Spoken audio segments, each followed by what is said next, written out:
Okay, so today, continue on with Blue Sky. We've done a lot with this song so far. I like it because it's a very simple format, and I think I've mentioned that before. The melody is very straightforward. It's clearly cut into those two sections. It's a very easy song to follow, and so that makes it a nice palette to paint with. Try different ideas and explore different areas of performance with this song. Today we're going to start talking about a simple arrangement. It's kind of a thin arrangement in that it's not loaded with rich, deep chords. It's kind of more of a laid back version, a light version, Blue Sky Light, you might want to call it.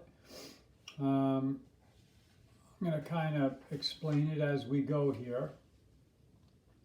We're going to be up here in 7th position, kind of keying off this little B minor chord here.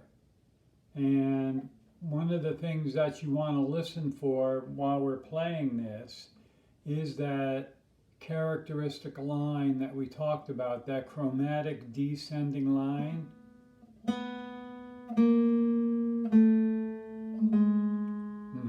That we said is often used and has been used in a lot of songs.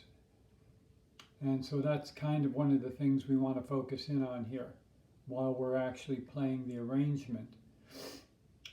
The first measure, what I did through the entire first part of the song, the A section, is where a note wasn't an actual melody note, I put it in parentheses. This way you could kind of separate the melody notes from the lines and harmonies that are moving. There's not many, as you'll see, there's not many notes in parentheses. There's only 4. But still, nonetheless, I wanted to isolate them so that those could be heard for what they are.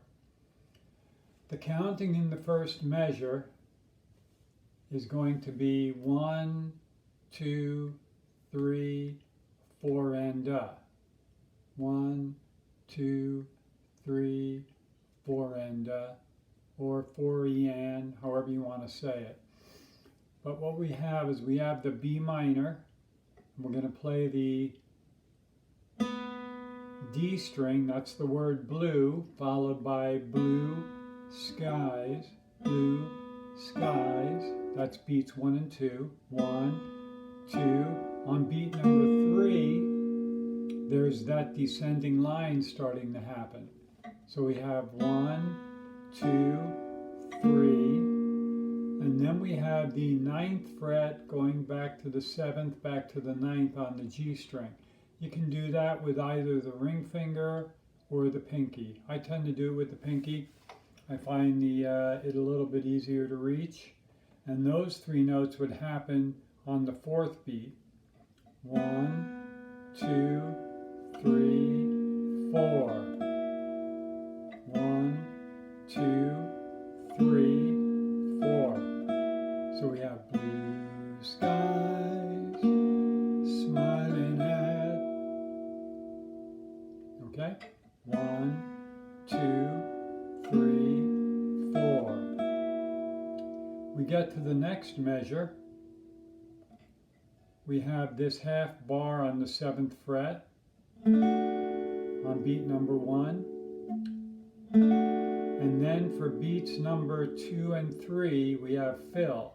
1, 2. So I'm playing the 7th fret of the D string there, which my finger is already on. 1, 2, and then I'm going to go ahead and put my middle finger on the 6th fret, that's in parentheses. And that would be beat number 3. 1, 2, 3. And then on the 4th beat, we'll have the 5, 7, 5. Nothing but. So when we're coming off, so basically what's going to happen in the left hand is we'll have this chord that 7th fret, and then we'll actually want to put our hand on this entire chord here.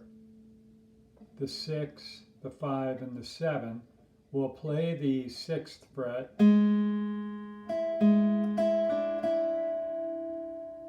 So that measure would be 1, 2, 3, 4. 1, 2, 3, 4.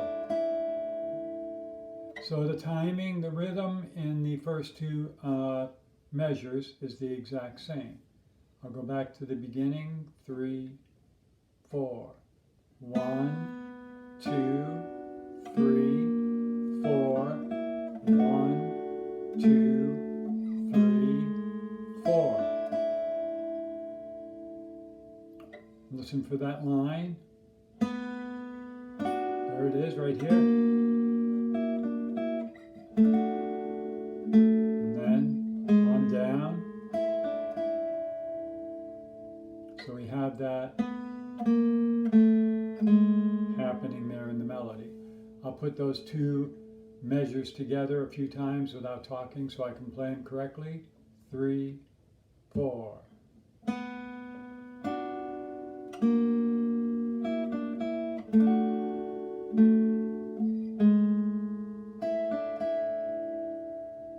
Again, 2, 3, 4.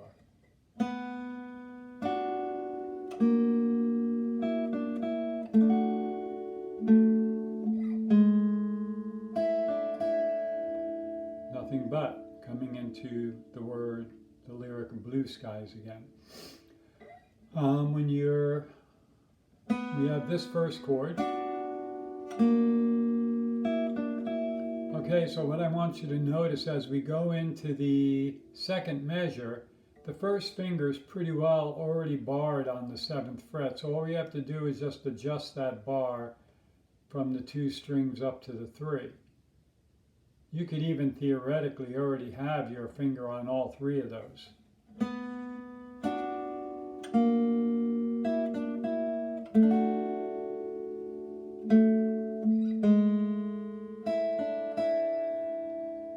Okay, going to the next measure, I'm going down to a D chord. 1, 2, those are both melody notes. 1, 2. I'm going to drop my first finger down into a bar on the 2nd fret, play the open A, play the next 2 strings on the 2nd fret, 4th fret, with either the ring finger or the pinky, whatever you prefer. And then that'll go back to a D chord. In that first ending, you see we have a first and second ending. So we're going to play to the first ending, repeat, and then do the usual as we come around the second time, skip the first ending, go to the second ending. So looking at the second line, that first measure, the timing there would be 1, 2, 3, 4, and. 1, 2, 3, 4, and. Then to 1 again on the D. And then from there, we'll go to an F sharp chord. 4, 4, 3, 2, and then repeat. Okay, I'm going to play the entire first section. I'll do the repeat and go to the second ending. 1, 2, 3, 4. 1, 2, 3, 4. 1, 2, 3, 4. 1, 2,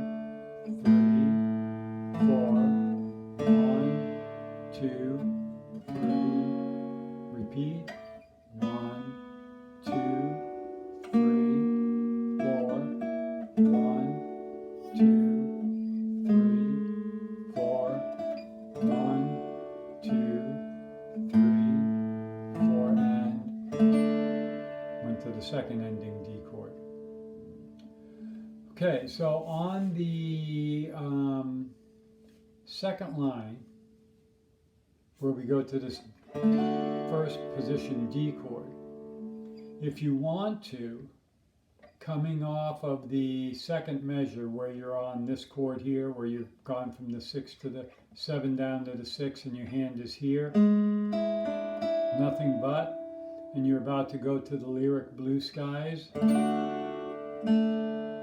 So you're here. If you wanted to, you could just stay right here in this position and go to a D chord right here. So you'd be covering, instead of covering open 2, 3, 2, you'd be covering 5, 7, 7, 7. You can tab that in as an option if you want. I'll play it again, and I'll play it that way, going to that D chord. From the beginning, 3, 4. 1, 2, 3, 4. 1, 2, 3. Here we go. Going to the D chord. So you would strum that D chord on the inner 4 strings, and then play the D string. That's your ring fingers on right there. And that would be, let me see, would it be exactly the same? Yes, it would be the exact same as doing this. So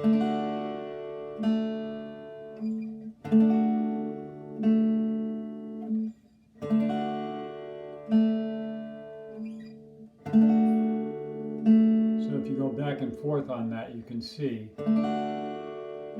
D chord with an F sharp in the melody going to an A note, D chord with an F sharp in the melody going to an A note, and then you'd go back down to the A in either case. Do I see? Then we have the turnaround and repeat. Blue days, all of them gone. Nothing but blue skies from now on. Okay?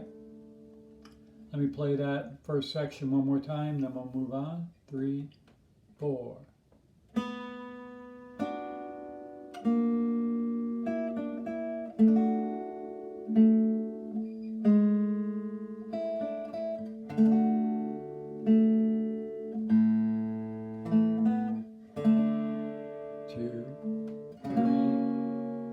Repeat.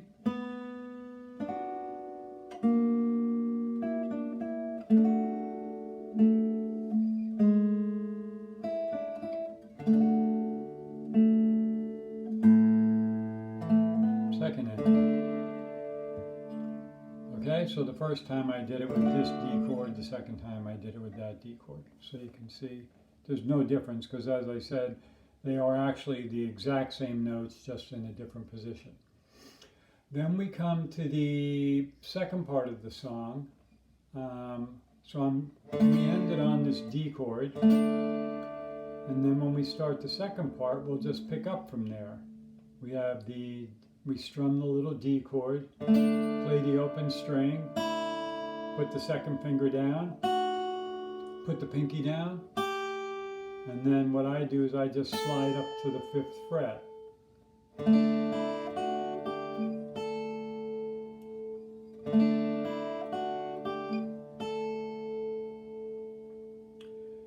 We get to the next chord, the pinky will push up 1 fret and the first finger will drop back onto the 3rd fret. It's a bit of a stretch. You might find that hard to do. You really have to open up your hand, have your thumb nice and low, creates a lot of tension. Let me know if you have trouble with that stretch, because there is another way to play it. I'm just showing you initially the way that I would play it, but I really want you to let me know if that stretch proves to be troublesome, because there are other ways to skin this cat. So going back to the start of the bridge.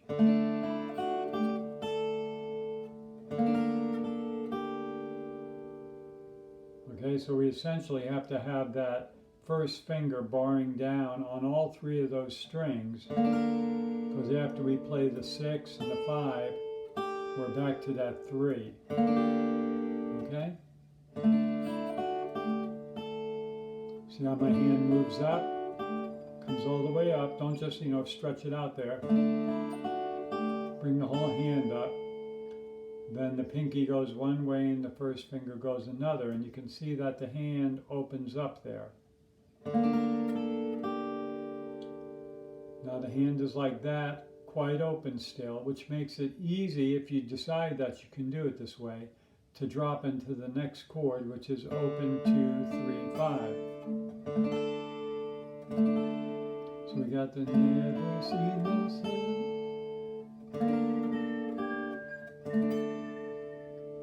Once again, let me know if there's trouble with those stretches. We can fix that, show you another way to do it. Next chord, I put all 3 fingers on the 3rd fret. That's the way I do it. So I have open 3, 3, 3. And I use my first finger to get that 2nd fret to a D chord. Then I bring that middle finger back over. So I have 0, 3, 3, 0. Play that 3rd fret, use the first finger to play the 2nd fret, and then back to the D chord. Let me play that, because that's just going to repeat then, and we'll go to the 2nd ending. Let me do that a few times so you can see it and hear it. 2, 3, 4.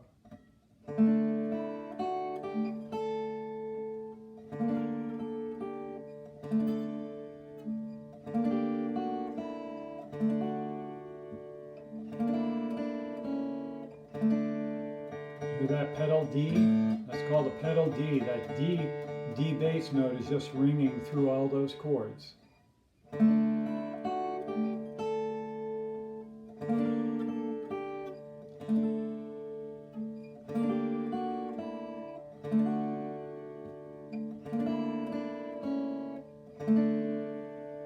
Then it repeats.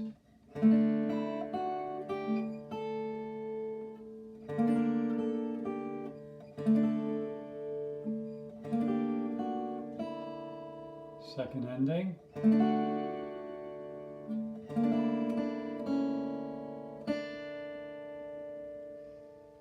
Okay, now you're on this next to last note there where you've put your 3rd finger back down.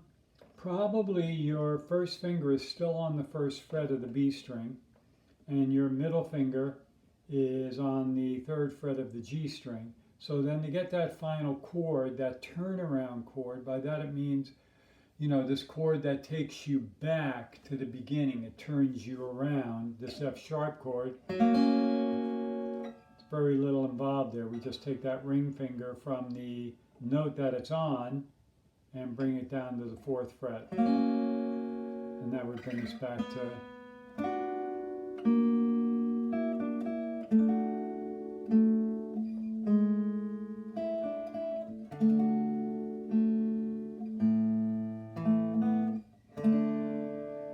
Okay, so here's what I'm going to do. I'm going to play the entire thing from the beginning with the repeats. 1, 2, 3, 4. 1, 2, 3, 4. 1, 2,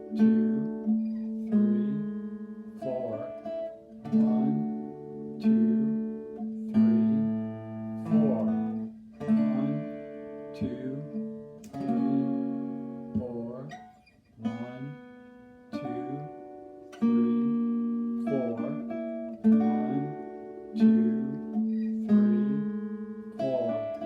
1, 2, 3, 4. 1, 2, 2nd ending there, getting ready to come into the bridge.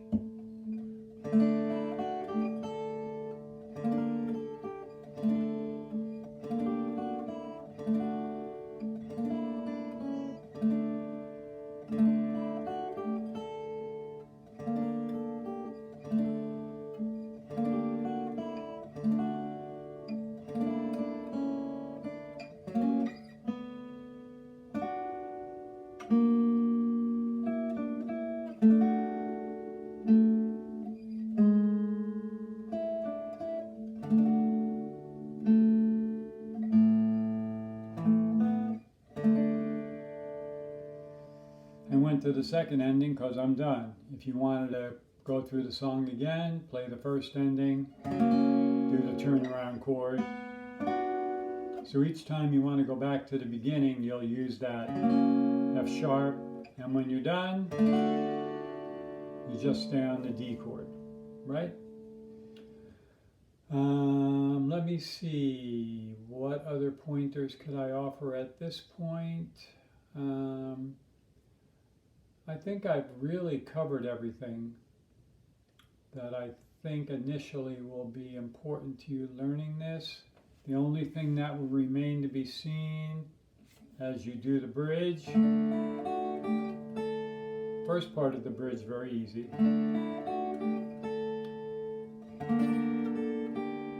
So it's just a matter of if you can get that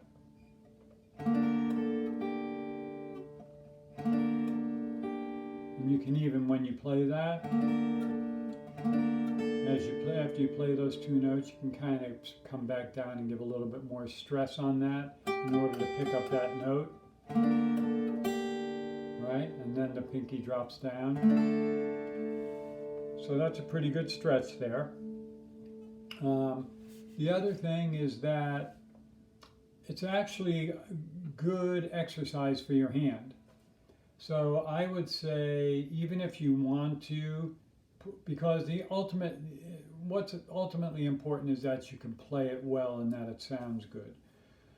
So try these stretches just because it's good to put your hand through that ordeal and try to gradually gain a little bit more technique in that regard. But once again, if it's just, because there are stretches that I can't do, okay? So it's not about you just practice it until you get it. Some of them you just simply can't do because of hand size, the guitar that you're using, all these things are factors. Try it. If it can't be accomplished, if it hurts too much, whatever the case may be, we look at the alternatives. Okay? So there you go. Have fun with that, and we'll talk to you. Bye.